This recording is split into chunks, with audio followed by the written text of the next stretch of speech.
This week, the federal government was hacked, and now it might be looking to profit off of it. But first, the details on the actual hack.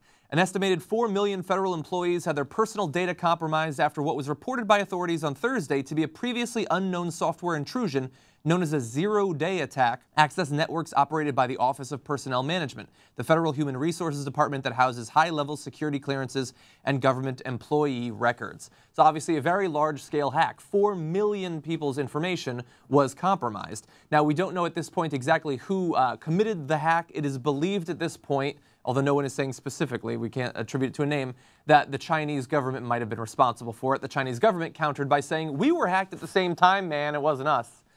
But in the wake of the hack, politicians on both sides of the aisle are saying that this is all the reason we need to give extra cybersecurity powers to the government.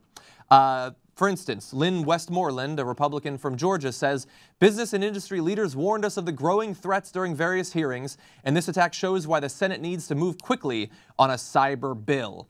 And so we need to give them these extra powers just so that they can defend themselves from whether it's some rogue American hacker or some foreigner, perhaps even the Chinese government. It's just about defense, man.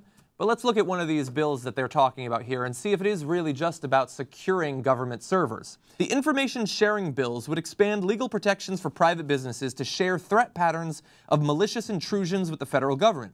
Privacy advocates have warned since the legislation's introduction that the nature of cyber threats will require a substantial amount of customer and private data also being provided to the government without adequate privacy protections. Oh, maybe it's not so much just about protecting them from outsiders, but patching up some of their newly taken away holes in their ability to get our personal data, which we'll return to in just a minute. First of all, though, is it really necessary that we even give them more powers of defense? Maybe there's a much simpler way to stop government servers from being hacked. In the past year, the Homeland Security Department, which leads the government's efforts to secure its own networks, reported over 1,800 pieces of computer equipment lost or stolen. Justice Department employees were fooled into downloading malicious software 182 times, a total dwarfed by malware downloads that occurred 370 times at the significantly larger Department of Defense. So how about you get your shit together before we give you these new powers that could lead to more innocent civilian data being sucked up, vacuumed up by the US government?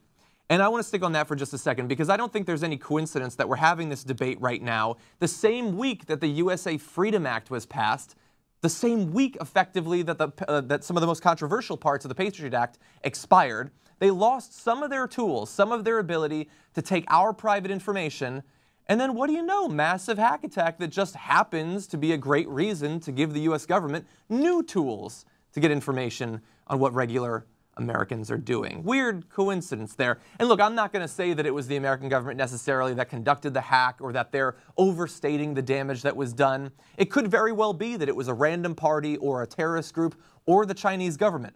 But I'll say this, if that is the case, the US government is certainly cynically using it for their own purposes to get back some of that power that was finally taken away from them with the Senate bill that was just passed this week.